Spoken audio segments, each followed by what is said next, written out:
Gracias a Dios por los que recibieron el Espíritu Santo esta noche.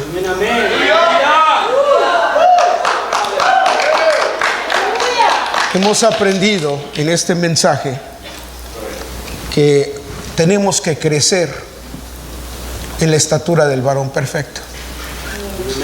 Y este crecer en Dios, la hermana decía, yo no sabía lo que significaba crecer en Dios. No entendía cómo podía yo crecer, excepto que la palabra decía que debía crecer. Iba yo con ministros que conocía, gente que conocía, y les decía, explícame cómo es esto de crecer en Dios. Y me decían, eres salva, ¿no? Sí, soy salva. Yo estaba ahí cuando pasó. Dice, pues no necesitas más, nada más testifica por Jesús. Soy mucho eco, hermano. Gracias. Y decía nada más testifica. Gracias, hijo.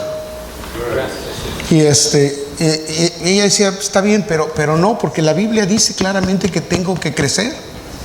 Y no sé cómo crecer. Y lloraba, angustiada, porque la Biblia decía que tenía que crecer. Sigue habiendo eco. A veces está de acá, no sé. Y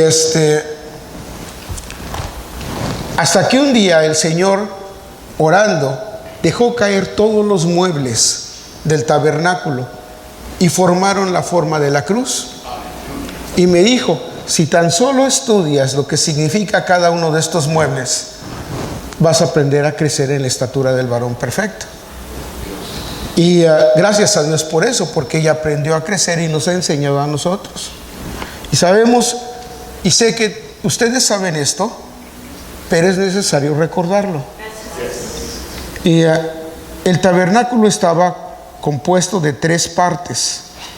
La primera era el atrio, y todos tenían acceso al atrio. Y el primer mueble que se encontraba ahí, donde se ponía el sacrificio, era el altar de bronce.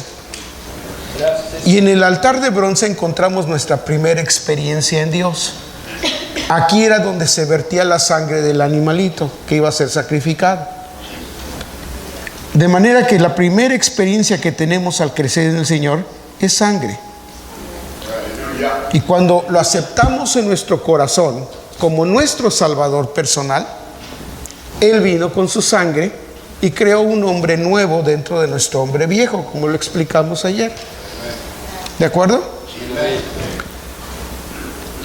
Y muchos se preguntan de dónde viene la estrella de David.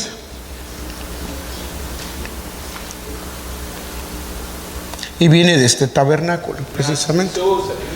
En la sangre, en la experiencia de la sangre, el Señor nos da 3 experiencias. La primera experiencia es sangre por el pecado. No sé qué hice.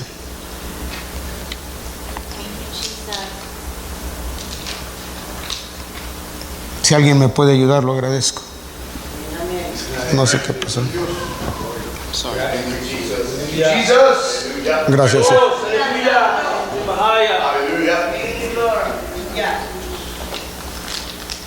Creo que me acerco mucho a la orilla y se sale.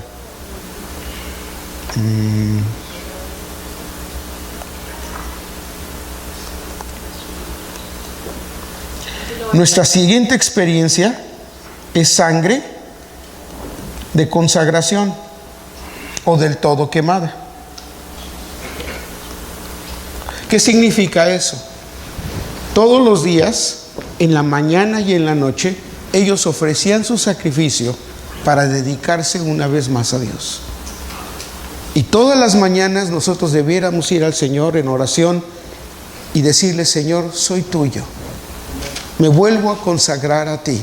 Soy tu propiedad. Haz de mí lo que tú quieras en este día. Me entrego a ti. Consagrar significa separar. Y yo me separé para Él. Soy suyo. Él me compró con su sangre. Luego, el tercer tipo de sangre principal, todas las otras ofrendas caen en estos 3 tipos de sangre realmente. era la sangre de la ofrenda de paces. Y muchas veces nos enojamos con Dios porque las cosas no son como nosotros queremos. A veces decimos, ay, este día tan feo, ¿por qué está lloviendo? ¿Por qué hace calor? ¿O por qué hace frío? Nos estamos quejando con Dios de cómo Él planeó nuestro día. Queremos hacer una cosa y no sale como queremos. Formamos imágenes y el Señor se encarga de tirarlas. Pensamos, me voy a levantar y me voy, mi esposa de seguro va a tener un omelette que me gusta mucho, con un pan tostado y mermelada y un jugo de naranja, y me levanto y mi esposa ni siquiera está ahí. Y me enojo. O pónganlo al revés. Ustedes hacen del omelette y él dice, no tengo hambre. Y ustedes se enojan. Como quiera que sea, todo el tiempo nos estamos enojando. Y necesitamos pedirle su sangre para decirle, Señor, hágase tu voluntad en mi vida. Estoy de acuerdo como tú planees mi vida. Quiero tener paz contigo. Tenla tú conmigo. No te enojes conmigo por mi necedad, por mi orgullo, por mi desobediencia. Así que tenemos 3 experiencias de sangre aquí en la primera experiencia. Y luego tenemos el fuego, del cual hoy recibimos el Espíritu Santo y fuego. Y viene cuando el sacrificio era puesto sobre el altar. En Levíticos capítulo 9 nos dice que cuando era aceptable, todo se había hecho de acuerdo al orden de Dios, el fuego descendía del cielo y consumía el sacrificio. El fuego era algo sobrenatural, no era terrestre, venía del cielo, lo cual indicaba que era acepto. En el caso de Caín y de Abel, el fuego cayó sobre el sacrificio de Abel, pero no cayó en el de Caín, porque no trajo un sacrificio de un animalito, no vertió la sangre, que era una figura de la sangre de Jesucristo que moriría en el Calvario. Él trajo su propia ofrenda, lo que él pensó que debía hacer, y Dios no lo aceptó. Y Dios le dijo, si haces lo correcto, no serás aceptado. Pero él no lo hizo y mejor mató a su hermano. Sabemos lo que tenemos que hacer, pero nuestro orgullo nos evita hacerlo. Así que en el fuego tenemos 3 experiencias. Tenemos el poder del fuego. ¿Y cómo se manifiesta el poder del fuego? Consume, transforma, reduce a cenizas las cosas. Hay ciertas cosas que tienen que ser pasadas por fuego en nuestra vida para que se deshagan y desaparezcan, porque seguimos agarradas a ellas. Pero una vez que se convierten en ceniza, se van. Mi padre no era salvo cuando se casó con mi mamá, y poco después fue salvo, pero tenía el hábito de fumar y seguía fumando. Y un día le dijo al Señor, Señor, de veras yo ya no quiero fumar, ayúdame. Y el Señor trabaja a veces, de 2 formas. Una es de una manera gradual y otra es de una manera catastrófica. Y en este caso escogió trabajar de una manera catastrófica. Y de repente se levantó y le dio asco el cigarro. Y jamás volvió a tocarlo en toda su vida. El poder del fuego descendió y consumió ese deseo. Y hay deseos en nuestra vida que el fuego tiene que venir y quemarlos para que no sigamos detrás de ellos.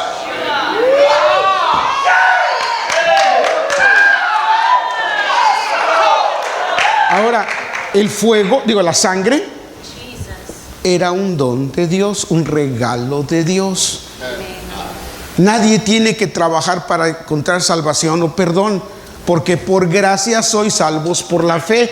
Y esto no es de vosotros, es un don de Dios, no por obras, para que nadie se gloríe. Nadie diga, es que yo fui tan bueno porque yo di diezmos, yo di ofrendas, yo limpié esto, yo hice aquello, yo di 2 de aquellos por allá. eso no te va a ganar salvación. Eso no te va a ganar el perdón de Dios. La sangre de Jesucristo que Él vertió en la cruz, la vertió ampliamente para el que quiera recibirla. Gratuitamente, es un regalo. Su propia vida derramada es un regalo. El fuego es un regalo. Yo no necesito hacer nada más que el Señor decirle: pon tu sangre sobre mi pecado y el fuego va a estar ahí. Y puedo decirle: Señor, este pecado no me deja. Yo te pido que lo quemes con tu fuego, redúcelo a cenizas, no me deja. Y Él viene y lo quema, lo transforma, se va. Si lo pido en fe. Y de veras no lo quiero. Pero ¿saben lo que hacemos? Le decimos: ¿me permite su cuaderno? Señor, ya no quiero esto. Agárralo. Ya no lo quiero, Señor. Y estamos peleando por mantenerlo. Tengo que de veras dárselo y dejarlo. Un día tenía yo como 15 años y mi mamá estaba hablando conmigo y me dijo: mira, hijo, el problema contigo es este. Tienes una carga, llevas un saco de problemas, de pecados, de enojos, de cosas, y la andas cargando y andas todo corveado porque no aguantas el peso. Vas a la cruz y le dices: Señor, ya no quiero esto. Y el Señor te dice: perfecto, déjalo a mis pies. Y te levantas, te sientes feliz y le dices: me falta algo. Y agarras tu saco y otra vez ahí vas. Déjalo a los pies de la cruz, ya se los diste. ¿Para qué lo quieres de regreso? Te estaba haciendo daño. Déjalo ahí. La Biblia dice: porque son como el perro que regresa al vómito, a comerse otra vez lo que les hizo daño para volver a vomitarlo. ¿Para qué? Déjalo a los pies de la cruz y deja que el fuego lo consuma y lo reduzca a cenizas. El fuego tiene poder para consumir. Ustedes lo acaban de experimentar aquí en California. ¿Qué pasó con el fuego? ¿Cuántas casas destruyó? Y no lo podían parar. Si ese es un fuego natural, díganme qué va a ser el poder del Espíritu Santo, el fuego.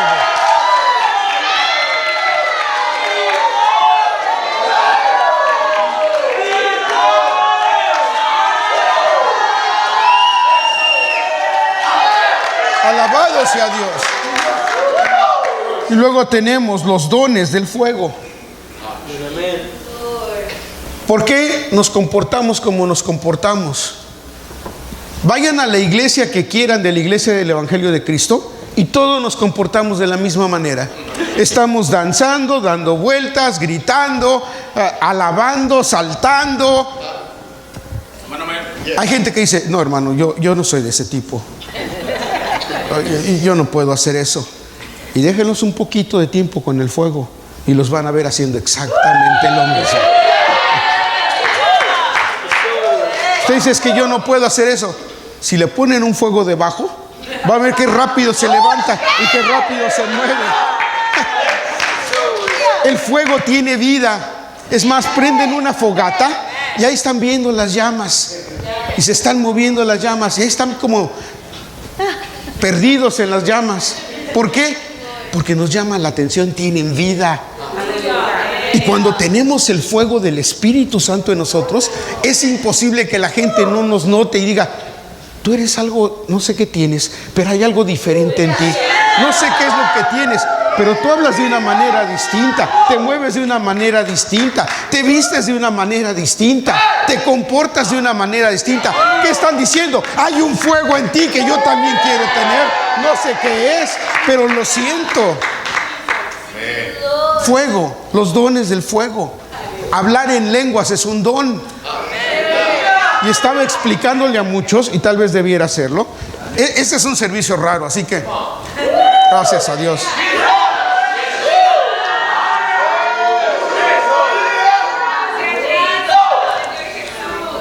Hay ciertas personas que son pensadoras, razonan. Voy a poner aquí razón. Voy a poner aquí la mente o el alma. Y hay otros que son espíritu. Y la diferencia, son sentimientos o sentir, es que primero sienten y luego piensan. No que no piensen, pero fácilmente son tocados en sus sentimientos.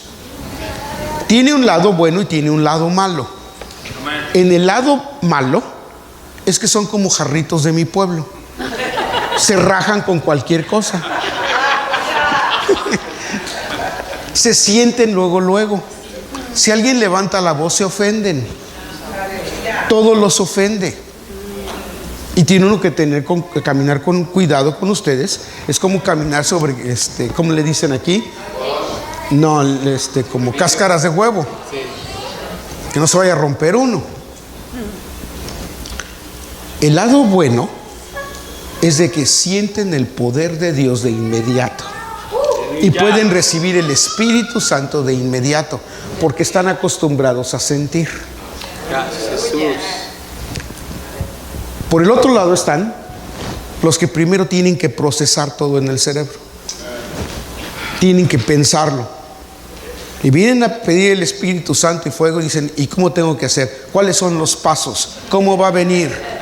Y están sobrepensándolo y tratan de gobernarlo ustedes con su mente. Y no dejen que baje al Espíritu. Y está bien, todo lo que tienen que hacer es entender cómo trabajan ustedes. De manera que si son gente de la mente, tienen que simplemente pasar por alto eso y dejar que baje al espíritu, al corazón, y empezar a sentirlo. Ese es un problema a veces. Pero déjenme decirles, yo soy una persona de mente y el Espíritu Santo me tocó y actúo igual que todos los demás. No es ningún impedimento. La ventaja del que tiene este otro lado es de que son buenos para estudiar la palabra de Dios y analizarla. Ahora, ¿qué es lo que Dios quiere? Que nos volvamos las dos cosas. Aleluya. En una no la dio por don, pero puedo crecer en la otra. ¿De acuerdo? Y ahí es donde vienen los dones del Espíritu. Hablar en lenguas es un don. Y viene cuando uno lo recibe como... ¿Cómo aprenden los bebés a hablar? Se ponen a discutir los verbos y los adverbios y... Empiezan da o ma. Si eso es todo lo que el Espíritu les da en ese momento, tómenlo y empiecen a alabar a Dios y muy pronto van a encontrarse hablando en lenguas. Tienen que entender solamente cómo son. Pero dones del Espíritu, hay todo tipo de dones. No es una clase sobre dones, pero quería que entendieran esto algunos de ustedes, para que puedan cooperar con el Espíritu. Y luego tenemos la luz del fuego. Y cuando reciben el Espíritu Santo, la palabra de Dios se empieza a abrir a ustedes como nunca antes. Y la dirección de Dios empieza a llevarlos como nunca antes. Y empiezan a ver cosas en ustedes que nunca habían visto antes. La luz revela todo. ¿De acuerdo? Y no nos deja caminar en tinieblas. Estábamos hablando de experiencias de crecer en Dios, ¿de acuerdo? Y luego tenemos la experiencia del agua, que está aquí arriba. Y tenemos 3 lados en el agua. El primero es el nombre. Y este lugar es donde primeramente nos volvemos la prometida del Señor. Y nos da su nombre. Nombre significa naturaleza. Y algo en mí empieza a cambiar. Cuando yo desciendo a la pila bautismal y recibo su nombre, algo diferente pasa. Amén. Santo eres Jesús. La segunda es su muerte. Y mi carne empieza a dejar ciertas cosas como nunca antes y a morir a mis deseos. Ya no lo quiero. Es lo que le pasó a mi padre. Ya no quiere ese cigarro. quiero ser como tú. Y este deseo de mi carne ya no lo quiero tener. Y finalmente viene su vida, una nueva vida en el Señor. Antes no era yo así, pero ahora el Señor ya me hizo diferente. Me ha dado una nueva vida, un nuevo gozo. Hay mucha gente que vive deprimida porque no entiende el plan de Dios. Y cuando viene su vida, encuentran una nueva razón para vivir, que es Él. Ahora, todo esto lo encontramos en el atrio y es un regalo de Dios. No necesito hacer nada más que aceptarlo. Sangre, fuego y agua. Y en Israel vemos el mismo cuadro. Recibieron primero la sangre en Egipto cuando sacrificaron el animalito pascual para que no fueran muertos sus primogénitos.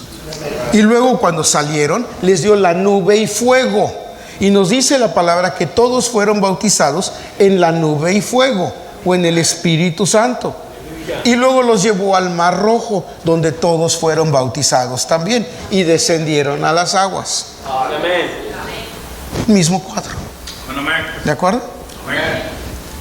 Luego subimos, ¿y qué es lo siguiente que encontramos? El altar de oración, el altar de oro, donde el nombre de Dios, representado por el incienso, ascendía de día y de noche, que tiene que ver con la oración. Y empezamos a orar a Dios, a buscar a Dios. ¿Dónde se encontraba este mueble? En el corazón. Dios quiere oraciones que vengan del corazón, no de la boca, no con palabras, pero con el corazón. ¿Entienden por qué les digo cómo debe ser nuestro servicio de oración? Hay servicios de oración para tomar victoria, pero no siempre. Hay veces que es tiempo de darle nuestro corazón y nuestra alabanza. Y es cuando venimos a la casa de Dios a decir: Señor, gracias por el privilegio de estar en tu casa. No la voy a tomar como algo dado, como algo simple, sentarme pasivamente. Vengo a entregarte mi corazón. Vengo a darte gracias por tu gran bondad, por cuánto amor me has dado y cuánto has provisto por mí, cómo me has guardado. Te doy gracias, Señor, porque un día me escogiste para aprender de ti. Y de inmediato empiezo a orar. Ahora, hay 3 tipos de oración. ¿Cuál es la primera? Intercesión. Si ustedes no tienen intercesión, no se preocupen, pueden pedírsela a Dios, pero necesitan estudiar qué es intercesión. Eso se los dejo a sus pastores para que trabajen en ello.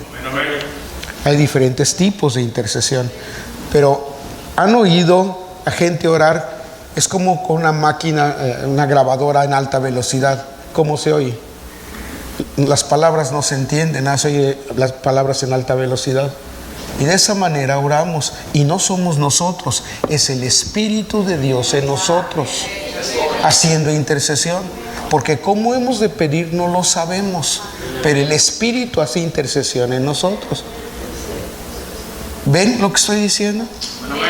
Cuando yo estoy hablando, ¿quién es el que está orando? Yo, con mi entendimiento. Pero si estoy en el Espíritu, es el Espíritu el que está orando. Y como yo no sé cómo pedir, el Espíritu pide por mí, porque conoce la voluntad del Padre. Y se oye ese sonido de intercesión, que simplemente es el Espíritu de Dios. Y como les he dicho, a veces nosotros estamos orando ahí de rodillas: Señor, ya no aguanto a mi esposo o a mi esposa, cámbialo, Señor. Mira a mi jefe. Y mientras le estoy pidiendo que quite el calor de lo que me está pasando, el Espíritu Santo está diciendo: necesita más, Señor, aumenta el calor, aumenta el problema, porque todavía no aprende a doblar sus rodillas y a confesar con su lengua. Todavía no aprende la lección en esto, a poner sus ojos en ti. Todavía no entiende dónde está el refugio y sigue buscándole la criatura. Todavía corre al teléfono. Oye, déjame contarte lo que me hicieron. Buscando a la criatura en lugar de decir, Señor, tú sabes lo que estás haciendo. Gracias, Padre. Sea tu reino, como lo haces en el cielo, así también en mi tierra. Gobierna mi vida. Gracias por lo que está pasando. En lugar de correr a la criatura. Pero el Espíritu sabe cómo pedir. Y luego, el segundo tipo de oración son dolores de parto. Y la palabra de Dios dice que son gemidos indecibles. ¿Cómo siente una mujer cuando está dando luz, cuando está de parto? Los dolores vienen del vientre y no los pueden contener, salen. De igual manera hay un tipo de oración en dolores de parto donde están dando nacimiento a algo. Hay veces que ni siquiera saben qué es. A veces ni siquiera es por ustedes, están orando por otra persona. Pero algo nuevo está a punto de nacer. Puede decir, bueno, pero pues ese es cuando ya uno ha crecido mucho. Recuerdo una ocasión, vine aquí a California, San Diego, para no ir tan lejos. Y los pastores Aguilar estaban pastoreando ahí. Y tenían 2 hijas. En ese entonces las niñas tenían 5 y 7, más o menos. Estaba yo orando antes del servicio y empecé a oír una intercesión y dolores de parto tan profundos que me llamó la atención. Y abrí los ojos para ver y eran las 2 niñas. No me digan que no cualquier persona puede tenerlo. Años después tuve que ir a Modesto, California. Tuvimos que cerrar esa iglesia. Era el último servicio, fui para allá y me encontré con que enfrente de nuestra iglesia estaban los hermanos pastoreando otra iglesia de otro movimiento, y le habían hecho la guerra a nuestra iglesia, como sea. Estábamos despidiendo el servicio y empezamos a orar, y otra vez oí una intercesión profunda y dolores de parto. Y otra vez me llamó la atención y volteé a ver, y eran 2 muchachitas, en ese entonces como 15 y 17, 18 años. Eran las mismas niñas que habían crecido y todavía con ese tipo de intercesión y dolores de parto. Dios me ha dado experiencias. La hermana Hicks cuenta cómo una vez estaba en México con la hermana Graciela Esparza. Fueron a predicar a una iglesia que no era del movimiento en Puebla, porque querían recibir el Espíritu Santo y hablar en lenguas. Así que sabían, creían en ello, pero no lo tenían. Así que fueron ellas a orar. Decía la hermana Hicks, dice, yo no sé cómo vería la gente, pero aquí estaban 2 muchachas, jóvenes todavía, no mal parecidas. Salíamos del hotel a ir al servicio y regresábamos al día siguiente a las 8, 9 de la mañana, todas desgreñadas, cansadas. Pero he dicho, ¿y estas qué hacen, no? Pero toda la noche nos la pasábamos orando por la gente. Y en una ocasión había una mujer que oró la hermana por ella, y la mujer levantó sus manos y en el inglés más impecable empezó a darle gracias a Dios y a magnificar su nombre. Y la hermana le preguntó a la hermana Graciela, ¿quién es esta muchacha? Su inglés es impecable. Dice, no, hermana, esa muchacha viene de un pueblo ahí en el cerro, difícilmente habla español. Y sí, Dios me dio eso como confirmación del poder de hablar en lenguas y de intercesión. Y esa es una de muchas historias que les podría contar, pero por alguna razón el Señor quiere que vaya por este camino y está bien. Los dolores de parto siempre producen algo nuevo, un nuevo nacimiento. Le llaman labor, porque trabaja uno. Cuando una madre va a dar a luz, está trabajando. De igual manera, cuando uno ora y cansa, es pesado. Ese tipo de oración es profunda, pero es un regalo. La palabra de Dios enseña sobre de ello. Y el tercer tipo de oración es petición, o pedir con razón. Y hay un lugar para ello. Por ejemplo, vamos a suponer que ustedes necesitan instrumentos nuevos y no tienen el dinero. Entonces, ¿qué es lo que hacen? Vamos a reunirnos y vamos a pedirle al Señor, si está en su voluntad, que nos dé ese instrumento. Tenemos una razón, una meta, o alguien está enfermo, vamos a orar por este hermano o esta hermana, y todo el mundo agárrese de las manos y vamos a pedirle a Dios. Hay una oración con entendimiento que tiene su tiempo, ¿de acuerdo? Entonces, no voy a pasar mucho tiempo en todas estas cosas porque son grandes avenidas. Luego tenemos el candelero en la estatura, la mesa de los panes. Y son otras experiencias que encontramos en el candelero. Luz de sabiduría, de entendimiento y de conocimiento. Y cuando empiezo a estudiar la palabra de Dios, Él me empieza a dar nueva sabiduría. ¿Qué es sabiduría? La verdad que hoy es el temor a Jehová. Y empiezo a temer a Dios. No, temor y miedo no es lo mismo. Temor significa reverencia. ¿Por qué venimos a la casa de Dios y nos quedamos sentados nada más sin hacer nada?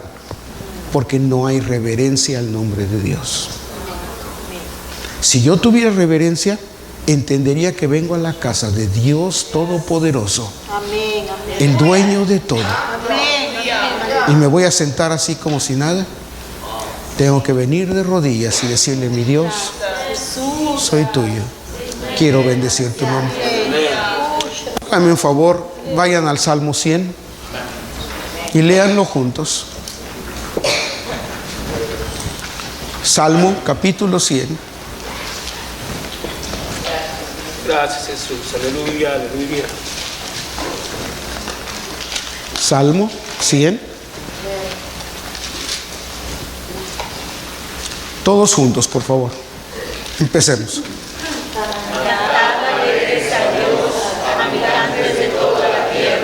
Servid a Jehová con alegría, venid ante su presencia con regocijo. Reconocer que Jehová es Dios. Él nos hizo y no nosotros a nosotros mismos. Pueblo suyo somos y ovejas de su prado. Entrad por sus puertas con acción de gracias, por sus atrios con alabanza. Alabadle, bendecid su nombre, porque Jehová es bueno, para siempre es su misericordia y su verdad por todas las generaciones. ¿Cómo entonces debo venir a la casa de Jehová? Con agradecimiento, con reconocimiento, con alegría, con alabanza. Desde el momento que paso por esa puerta, todo mi gozo debiera estar mostrándose al Señor. Ahora díganme ustedes, ¿cómo entran ustedes a la casa de Dios? Al sabio, una palabra. Sabiduría para saber que Él es la cabeza de todas las cosas. No me importa qué esté pasando, Él sigue siendo la cabeza. Entendimiento. Yo puedo leer ese Salmo 100, pero a menos de que Dios me dé entendimiento para entender qué significa y cómo lo puedo aplicar en mi vida, ¿de qué me sirve? ¿De qué me sirve?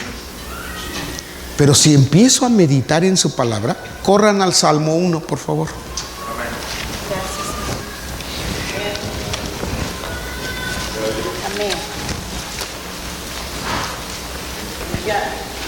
¿Están ahí? Fuerte.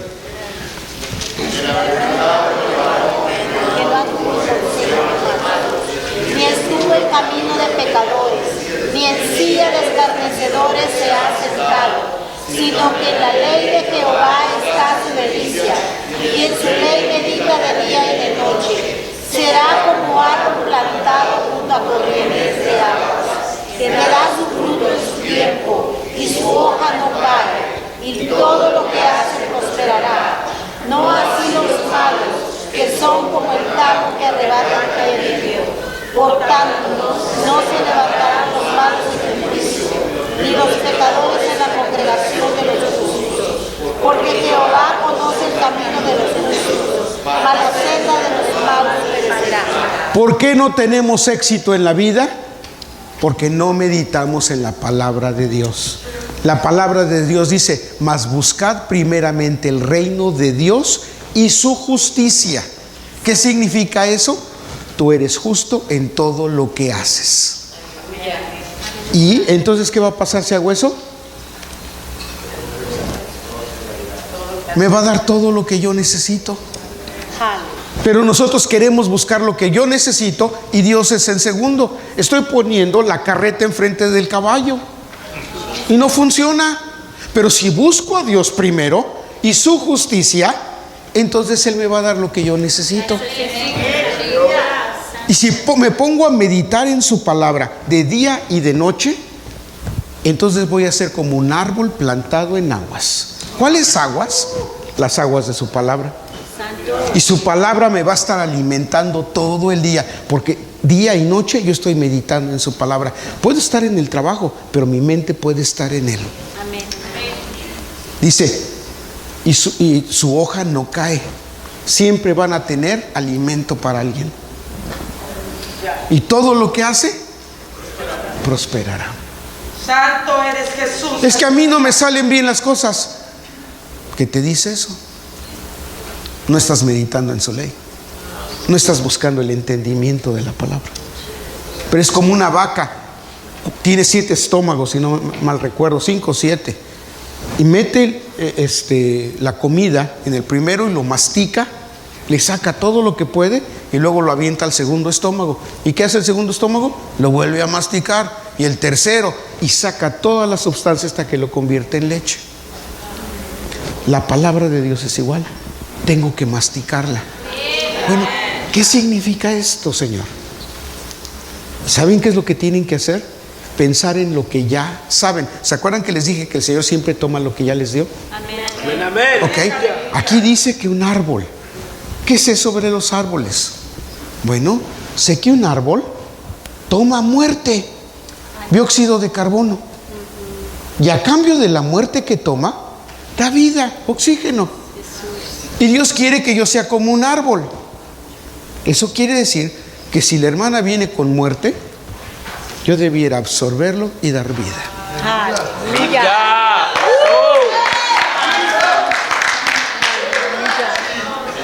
No regresar insulto por insulto, muerte por muerte.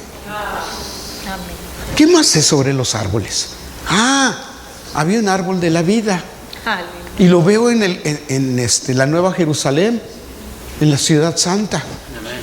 Y dice que tiene 12 frutos, que da uno cada vez, o sea, en cada mes. No importa la circunstancia de mi vida, siempre voy a tener alimento para los demás. Aleluya. Y dice que este árbol de la vida está alimentado por las aguas de vida que salen del trono. Pero aquí dice que voy a ser como un árbol plantado en aguas. Eso quiere decir entonces que la palabra de Dios es mi vida y me está alimentando continuamente y me hace reverdecer. Y no importa si viene el invierno y mis hojas se caen, tengo el agua que eventualmente me va a hacer reverdecer y voy a tener nueva vida. Sí, me siento un poco apastado a veces y deprimido, pero empiezo a alimentarme de su palabra, dejo que vengan las aguas y empiezo a brotar con nuevas hojas, nueva vida, nuevo gozo. Empiecen con lo que ya saben, mediten en la palabra de Dios y Dios les va a dar un nuevo entendimiento. ¿Saben qué significa también, en otras cosas, Ruaj o el Espíritu de Dios? De rápido entendimiento. Entender rápidamente lo que Él quiere decirme.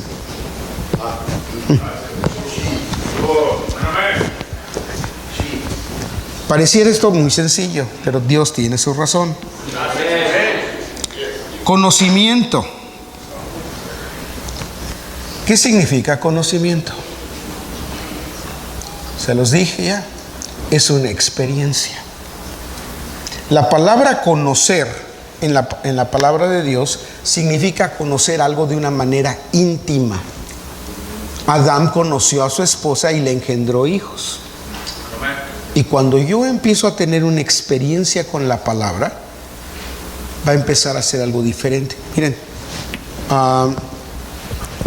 vamos a suponer, anoche comimos un bistecito con su salsa, unos frijoles y arroz. Y luego había un postre muy sabroso. Si no estuvieran aquí, se lo perdieron. Pero llega el plato con la carne caliente, los frijoles, el arroz. Y puedo olerlo y decir, huele muy rico. Y puedo verlo y decir, se ve muy bien el plato. ¿De qué me sirve si no lo como? ¿Es mío? Gracias. No, está ahí. Lo puedo ver, lo puedo hasta tocar, lo puedo oler, pero no es mío. Se vuelve mío hasta que lo como. Y entonces nadie me lo puede quitar. Aleluya. Porque ya es mío, se convierte en sangre en mi cuerpo, Aleluya. en vida en mí. Cuando yo me vaya y el Señor me llame, no va a ser lo que yo adquirí de la palabra de Dios, leyendo y recibiendo, es lo que vivo, lo que tengo un conocimiento empírico con ello, que se vuelve mío. Entonces nadie me lo puede quitar. El Señor no va a decir, oye, ¿cuánto de la palabra oíste? Va a decir, ¿cuánto de la palabra viviste? Aleluya. Eso es lo tuyo. Eso es lo que te vas a llevar. Lo demás no es tuyo. Puedo ver un Lamborghini allá afuera y no es mío, nada más lo vi. El día que me den las llaves y lo maneje, allá yo voy a hacer otra cosa. Pero ese no es mío. Conocimiento. Y luego en la mesa de los panes que tengo 3 experiencias también. La primera experiencia se llama celo. No celos, pero celo. Celo en hacer su voluntad. El deseo de no faltarle. ¿Cuál es el segundo? Fortaleza. Cuando como de este pan, de su gobierno, me hace fuerte para seguir andando. Y la tercera experiencia se llama fe. ¿Saben por qué no tenemos fe? Porque no comemos de su palabra. La oímos. Ahora dice que la fe viene por el oír y el oír por la palabra de Dios. Pero ese oír significa adquirir o comer. Y cuando yo como de eso, se vuelve mío. Mío. Tengo fe. La fe no es esperanza. ¿Cuál es la diferencia? Yo espero que algo suceda, puede pasar o no puede pasar. Pero fe es la certeza de que va a suceder. Si yo me subo al carro que estoy manejando y necesito ir a mi hotel, no tengo ninguna duda de que el carro me va a llevar al hotel, porque lo he manejado muchas veces. He manejado otros carros, sé cómo funcionan. Tengo una experiencia con el carro, no tengo duda de que me vaya a llevar. Ahora, si el carro está en muy malas condiciones, también ya sé cómo me va a dejar a la mitad del camino, a lo mejor. Pero estoy diciendo, cuando conocen algo, ciertamente, porque continuamente lo han hecho, no tienen esperanza de que los lleve. Saben que los va a llevar. Eso es fe, es una experiencia. La fe es una experiencia. ¿Alguna vez Dios ha hecho algo por ustedes? ¿Los ha sanado, por ejemplo? ¿Ya han tenido esa experiencia? Entonces tienen la fe para saber que lo puede volver a hacer. Aleluya. Pueden caminar en fe. Deben caminar en fe. Ahora, ¿por qué estoy diciendo todo esto? Porque quiero que vean cómo crecemos en estatura y las experiencias que necesitamos adquirir para crecer hasta que finalmente llegamos. Por este lado tenemos al hombre nuevo y por este lado el hombre viejo se convierte en una esposa. Es el hombre viejo el que se va a convertir en una esposa, no el hombre nuevo. Y cuando ésta crece al mismo nivel que el hombre nuevo, entonces están listos para una relación matrimonial. Y se va a volver, y vamos a ser su esposa. El Señor no se va a casar con una niña que todo lo que tiene es sangre, o sangre y fuego, o sangre, fuego y agua, y nunca creció. Esos van a vivir en los nuevos cielos. Y otros que tengan la oración y la luz de la palabra y la mesa de los panes, van a vivir en los nuevos, en la nueva tierra. Estos en los nuevos cielos. Pero solamente la que crece hasta la cabeza va a ser la esposa. ¿Y qué hay en la esposa? El arca. ¿Y qué representa el arca? Gobierno. En donde Él se vuelve nuestra cabeza y nos gobierna como Él quiere hacerlo. No se trata de lo que yo quiero, se trata de lo que Él quiere. Me decía un hermano, ¿por qué no nos va a visitar a nuestra iglesia? Le decía, hermano, pidan el testimonio, yo no me manejo por mí mismo. Si Dios dice, ve, voy. Y si dice, no vas, no voy. Me acaban de invitar a Guatemala en diciembre. Y el Señor dijo, no. ¿Y qué hice? Me quedé en mi casa contento. Y dice, me llama la hermana Ceci, hermano, ¿podría venir? Dije, hermana, no sé, voy a pedir el testimonio. Y el Señor dijo, sí. Y agarré mis maletas feliz y me vine para acá. De igual manera, está bien, porque Él es mi cabeza. Él es mi dueño. Y lo mismo puedo hacer en cada cosa de mi vida. Señor, ¿quieres que haga algo sobre eso? ¿Quieres que mueva aquello? ¿Quieres que no diga nada? Tú eres mi cabeza. Ahora, eso tal vez es por causa de algunos que lo necesitaban, pero necesito alimentar a los otros también. No tengo mucho tiempo.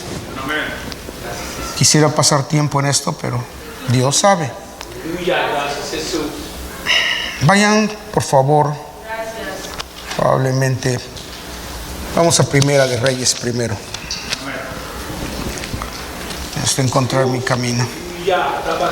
Primera de Reyes, capítulo 6.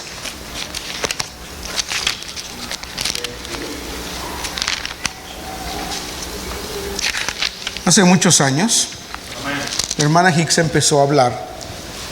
Aquí está la estatura del Hijo que acabo de describir. Y nos dijo que había otra estatura aquí arriba, que este es el Hijo y aquí está el Padre. Y tenemos que aprender a crecer en la estatura del Padre. Y hay otra estatura arriba, la estatura del Espíritu, de la cual no nos enseñó mucho, pero nos enseñó un poco, de lo cual yo sé muy poco. También sé muy poco de todo lo demás. Pero una vez que crecemos en la estatura de Jesucristo, Él entonces nos introduce al Padre para que lo conozcamos y crezcamos en Él. Ahora, ayer hablamos de tabernáculo y templo y les dije que el tabernáculo tiene que ver con el Hijo, el templo tiene que ver con el Padre. El templo era mucho más grande, pero era lo mismo que el tabernáculo, nada más que más grande. El Señor Jesucristo dijo, mi Padre y yo somos la misma cosa. El que me conoce a mí, conoce al Padre. Y el Hijo es el que revela al Padre y el Padre es el que revela al Hijo. Dado que eso es cierto, un día ustedes recibieron al Señor Jesucristo en su corazón. ¿Cuántos de ustedes pueden levantar la mano y decir, yo estaba planeando ese día ser salvo? ¿Quién los llevó a Jesucristo? el Padre dijo: es tiempo que conozcas a mi Hijo. Y nos llevó a su Hijo. Y ha estado ocupado en que conozcamos a su Hijo. Ha estado revelando a su Hijo a cada paso de esa estatura. Ha estado demostrando lo que está mal en nuestra carne para dárselo y poder crecer. Él crea las circunstancias necesarias para que puedan ver lo que les falta y poder crecer en el Hijo. Es Él la causa de que alguien los insulte. Es Él la causa de las cosas que les suceden. Es Él la causa de todas las cosas. ¿Para qué? Porque a los que a Dios aman, todas las cosas les ayudan a bien. Es a saber, aquellos que han sido llamados de acuerdo a su propósito.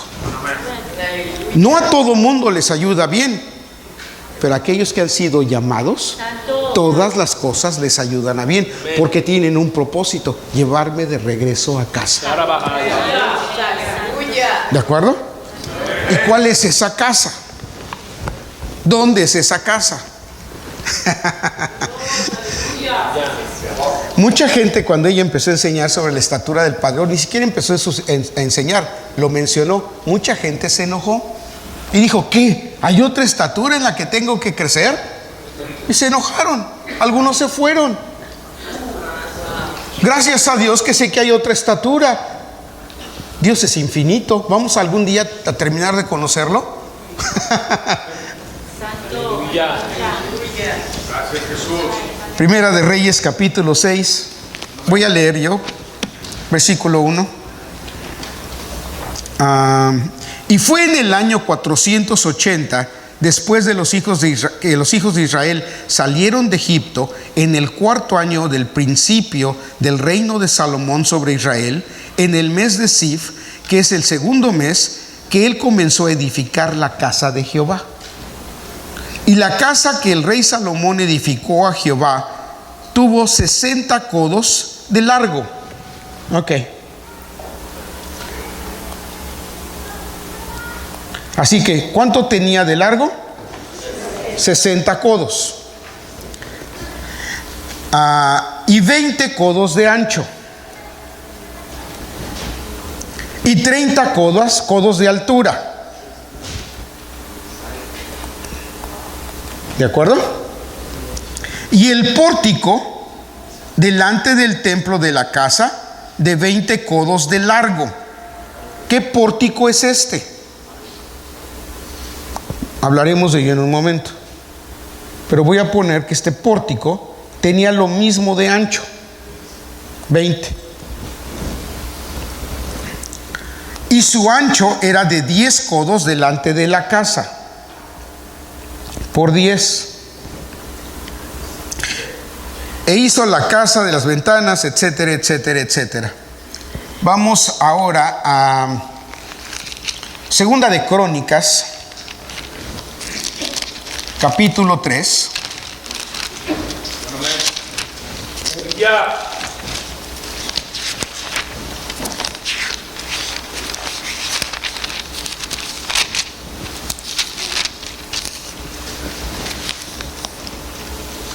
Versículo 1. Voy a leer. Y comenzó Salomón a edificar la casa en Jerusalén, en el monte Moría, que había sido mostrado a David su padre, en el lugar que David había preparado en la era de Ornán Jebuseo. Ahora, este lugar que Dios había preparado para edificar este templo, nos dice claramente que era antes posesión del Jebuseo. ¿Qué es el Jebuseo? Es el que ocupaba Jerusalén cuando el pueblo de Israel llegó a la tierra de Canaán. Jebuseo significa pisar, aplastar. Significa triturar algo con los pies, hacer menos. Por eso Dios los echó de la tierra. Y dice que escogió la era o el campo de Ornán. ¿Qué significa Ornán? Porque ahí va a construir el templo de Dios. Y se acuerdan que dijimos que el templo significa poder ser capaz de lograr algo, de hacer algo en cualquier momento, a cualquier hora, en cualquier forma. Significa victoria. ¿Dónde iba él a construir la victoria? En el campo de Ornán. ¿Y qué significa Ornán? Ser estridente. ¿Qué significa eso? Ruidoso. Significa alabar con todas las fuerzas. Significa saltar de gozo y de gusto. ¿Cómo dice que debo llegar a su casa? Voy a edificar la victoria completa sobre alabanza. Y no ay Señor, te alabo. No, te alabo. Bendito sea tu nombre. Glorificado seas. Pero de seguro se refiere cuando todo está bien nada más.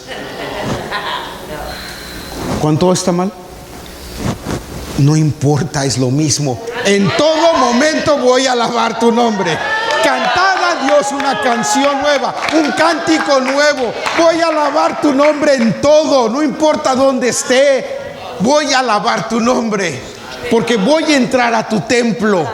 Y a la presencia del Padre no vengo así. Vengo brincando y gozoso y gritando y alabando a Dios, porque Él es bueno. Alabad a Dios en su santuario. ¿Cuál es su santuario? Leímos, mi cuerpo es templo del Espíritu. Entonces, ¿qué espera Dios de este templo? Alabanza. Venid a Dios con alabanza. Alabad a Dios en su santuario. Alabadle en la extensión de su fortaleza. Alabadle por sus proezas. Y en el Salmo 100 dice: reconoced que Él es Dios. Él nos hizo y no nosotros a nosotros mismos. ¿Nos hizo para hacer lo que nos dé la gana? No, nos hizo para hacer su voluntad. ¿Y cuál es su voluntad? Que alabemos su nombre, que bendigamos su nombre. Reconocer que Él es bueno.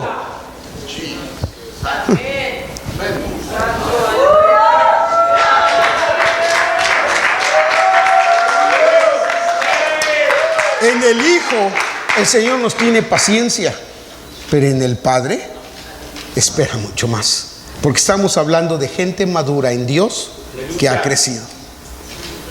Como les he dicho, si hay un niño de 3 años, 2 años, que le ganan los calzones, ¿nos enojamos con él? No, se espera, es normal. Pero si tiene 20 años, ya no es aceptable, porque ya maduró. Bueno, el Señor nos ha permitido que nos hagamos en el pañal mientras vamos creciendo, pero hemos crecido y el Señor espera mucho más de nosotros. Ya no es aceptable nuestros berrinchitos de ayer. Ya no es aceptable nuestras depresiones de ayer, nuestros enojos, nuestros chismes, todas esas cosas que nos permitió. Ahora espera alabanza, reconocimiento de quién es Él.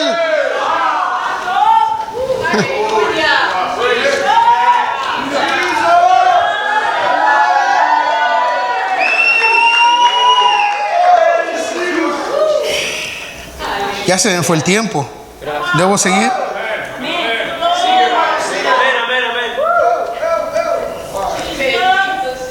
Así que ahí es donde Él escogió edificar su templo. Y comenzó a edificar en el mes segundo, a 2 del mes, en el 4º año de su reinado. Estas son las medidas que Salomón fundó el edificio de la casa de Dios. La primera medida fue la longitud de 60 codos y la anchura de 20 codos. Todo eso ya lo vimos. Y el pórtico que estaba delante de la longitud era de 20 codos al frente del ancho de la casa, y su altura de 120, y cubriólo por dentro de oro puro. Así que aquí había un pórtico con 120 codos de alto, pero el resto del edificio tenía 30 de alto. Pero este pórtico tenía 120. Era una pirámide. Torre fuerte es el nombre de Jehová. A él correrá el justo y será levantado. En español dice será salvo. En inglés dice será levantado. En hebreo es lo mismo. Ser salvo y levantado es lo mismo, indicando que aquí abajo puede haber muchos problemas y muchas situaciones difíciles, pero cuando yo corro al nombre de Jehová, Él de inmediato me sube a este pórtico, a esta torre de su nombre, por arriba de todos los problemas, por arriba de todas las situaciones, y estoy con Él.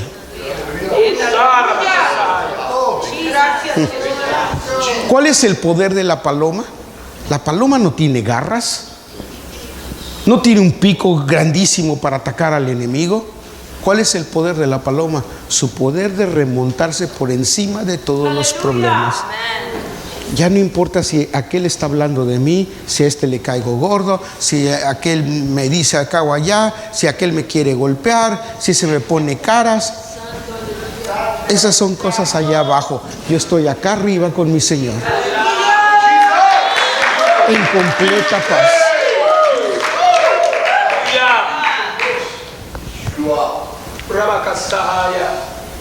Gracias, Jesús. Este lugar es de donde Él nos tomó. El lavacro está acá abajo y aquí arriba está el candelero y la mesa y el arca arriba. Tendría que hablar que, por ejemplo, había 10 candeleros. ¿Cuántas luces son esas? Cada candelero tenía 7 luces. ¿Por 10? Que es el número de profecía. No voy a ir ahí, pero yo necesito aprender a ser un profeta en el Padre. ¿Y cómo voy a ser un profeta cuando estoy hablando mentiras? Cuando ustedes dicen, es que yo creo que Dios ya no se acuerda de mí, están mintiendo, porque Dios no ha cambiado. Porque el que empezó la buena obra la va a terminar. Ustedes no la empezaron, la empezó Él. Entonces, ¿por qué dicen no voy a llegar? Tienen que aprender a hablar proféticamente, ir al futuro y decir, ya está hecho, porque tú lo prometiste.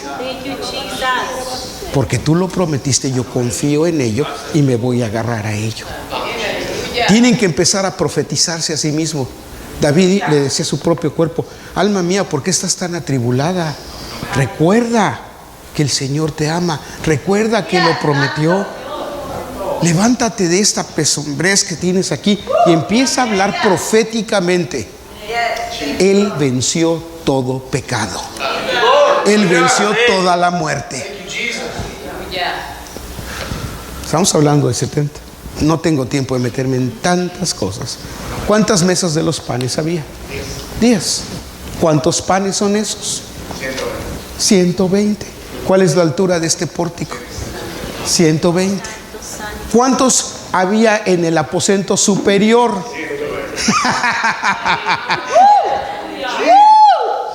El Espíritu Santo moviéndose sobre estos 120 que han comido del gobierno de Dios. Otra vez. Solamente les estoy dando una visión, no tengo tiempo de ver esto. Corran a Hechos capítulo 3. Saben que no, ni siquiera me va a dar tiempo a eso. Vamos al capítulo 5, Hechos capítulo 5.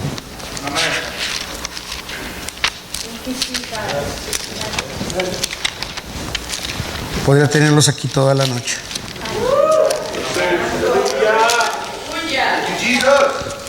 Hechos capítulo 5.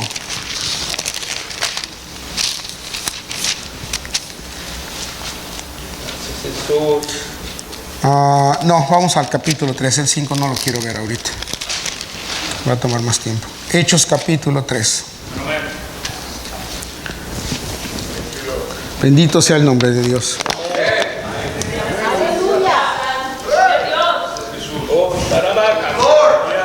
Voy a leer. Pedro y Juan subían juntos. ¿A dónde? Ahora, noten que dicen que tenían que subir. Ustedes no pueden venir al Padre si no suben de donde están. Donde están no van a encontrarlo. Tienen que dejar las cosas atrás y subir a donde está Dios. ¿Dónde recibió Moisés la ley? ¿Abajo? Tuvo que subir. Cuando yo voy a hablar con Dios, tengo que subir de mi condición. Podríamos hablar mucho de eso. ¿A la hora de qué? De oración. A la hora de oración. ¿Cómo voy a encontrar al Padre? Buscándolo en oración.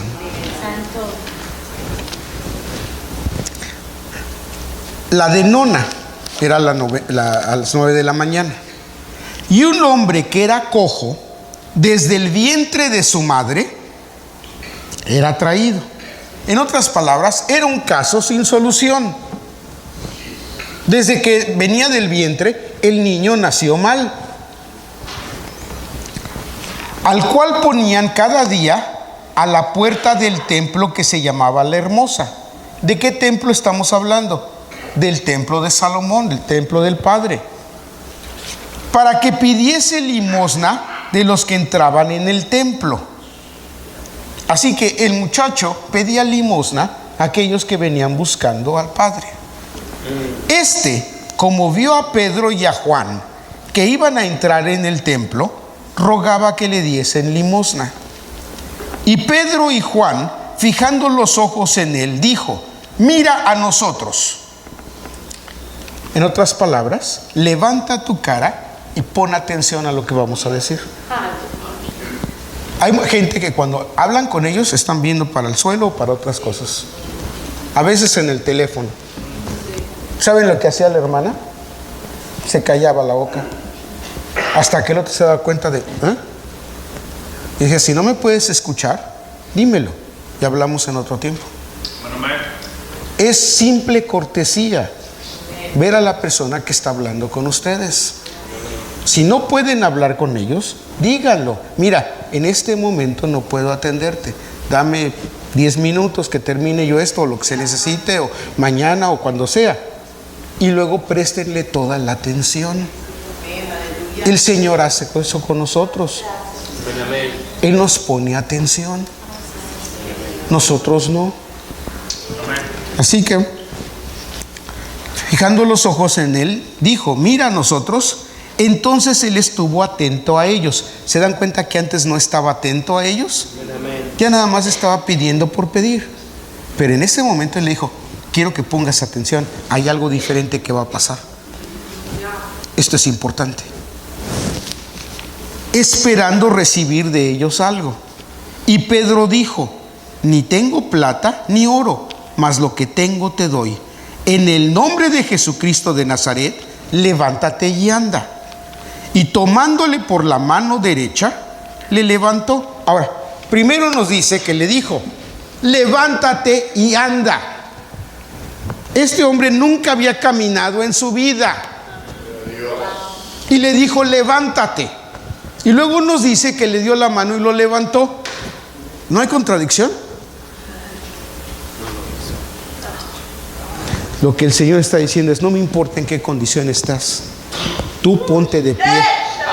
Y no importa que no puedas, yo estoy ahí para ayudarte. Pero tú tienes que decidir ponerte de pie. Tienes que aprender a caminar por fe.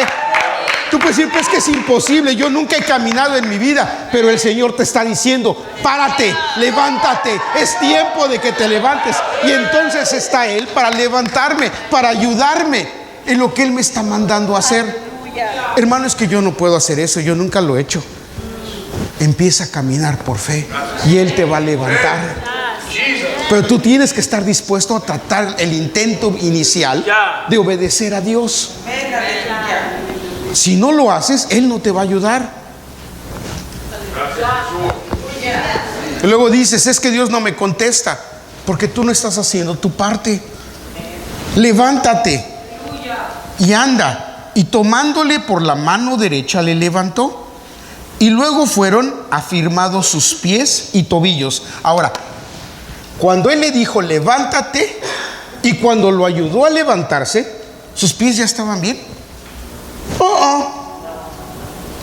Eran como espagueti. Ahora, ustedes pónganse en ese lugar. Sus pies están todos aguados y el Señor dice: levántate. Aleluya. ¿De qué estás hablando? Yo no puedo. Él no dijo eso. Él lo intentó. Y luego cuando lo levantó con la mano, todavía sus pies estaban aguados. ¿Cómo puedo confiar? ¿Me vas a tirar? Él creyó. Aleluya. Y entonces sus pies se afirmaron. Y lo que tú estás buscando es que Dios te afirme tus pies primero para que tú lo obedezcas. Que sientas el poder de Dios, que sientas la fuerza de Dios para hacerlo. Empieza a caminar por fe y Él va a hacer el resto.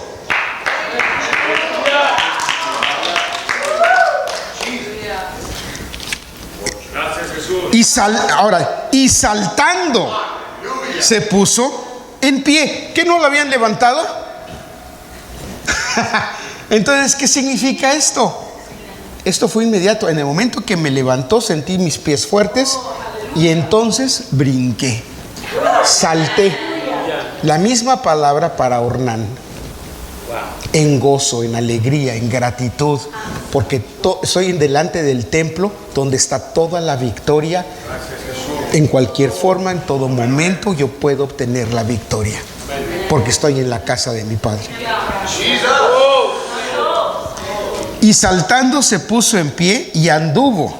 ¿Y qué hizo después de eso? Y entró con ellos en el templo andando y saltando y alabando a Dios. Hermano mío, ¿por qué no puedes entrar saltando, alabando y gozándote en Dios? Porque sigues afuera esperando que Dios te dé la fuerza. Pero si caminas en fe, vas a entrar por sus puertas con alabanza, con gozo, con alegría, y Él te va a dar la fortaleza para hacerlo. Y te va a dar el privilegio de entrar a la presencia del Padre. Y no nada más del Padre, pero de este pórtico. El pórtico estaba enfrente. Y ahí fue donde fue puesto el tabernáculo. De manera que el Hijo fue puesto aquí, dentro de la estatura del Padre. Esa es nuestra morada eterna. Ahí es donde vamos a ir. Quisiera tener tiempo para demostrárselo, pero allí es donde vamos, porque de ahí fuimos tomados. Isaías 51:1. Pero no vamos a poder entrar con nuestra actitud de falta de alabanza y de fe. Este hombre no podía entrar porque sus piernas no funcionaban, pero eso no fue un impedimento. Dios estaba ahí para levantarlo y que entrara alabando a Dios y bendiciendo su nombre. Y si tú no puedes, hermano mío, Dios sí puede. Y puede darte la fuerza. Y vean además qué pasó. Y todo el pueblo le vio andar y alabar a Dios, de manera que todos se dieron cuenta y conocían que Él era el que se sentaba a la limosna a la puerta del templo, la hermosa, y fueron llenos de asombro y de espanto por lo que le había acontecido. Y teniendo a Pedro y a Juan, el cojo que había sido sanado, todo el pueblo concurrió a ellos. ¿A dónde? Al pórtico que se llama de Salomón, atónitos. Y viendo esto, Pedro respondió al pueblo: varones israelitas, ¿por qué os maravilláis de esto? ¿O por qué ponéis los ojos en nosotros, como si con nuestra virtud o piedad hubiésemos hecho andar a este? El Dios de Abraham y de Isaac y de Jacob, el Dios de nuestros padres, ha glorificado a su Hijo Jesús, el cual vosotros entregasteis y negasteis delante de Pilato, juzgando él que había de ser suelto, etcétera, etcétera. Pero mi punto es este: después de que vieron a este hombre saltar en alegría y en gozo, todo el pueblo fue tocado y algunos de ellos fueron convertidos. Y esto le dio la oportunidad a Pedro y a Juan de testificar de Jesucristo una vez más, que Él sea conocido. Pero este cojo tuvo la oportunidad de entrar al pórtico, que de otra manera nunca hubiera entrado, y entrar al templo. ¿Saben por qué el pórtico estaba dentro del templo? Porque el Padre y el Hijo son uno. ¿Y de qué se trata? El Hijo nos está llevando al Padre para que seamos uno con los dos. Aleluya. Cuando Él es uno en nuestro corazón, les dije que el espíritu y el cuerpo son del Padre y el alma del Hijo, trabajo del Hijo. Entonces puedo decir, todo lo puedo en Cristo que me fortalece, porque tengo al Padre y al Hijo en mí y nadie se va a oponer a Él. Todo lo puedo en Cristo que me fortalece. Él es el que me da fortaleza a mis pies flacos y enfermos, y puedo entrar con alabanza, con regocijo, reconociéndolo como Dios. Dios les bendiga. Gracias por permitirme estar con ustedes.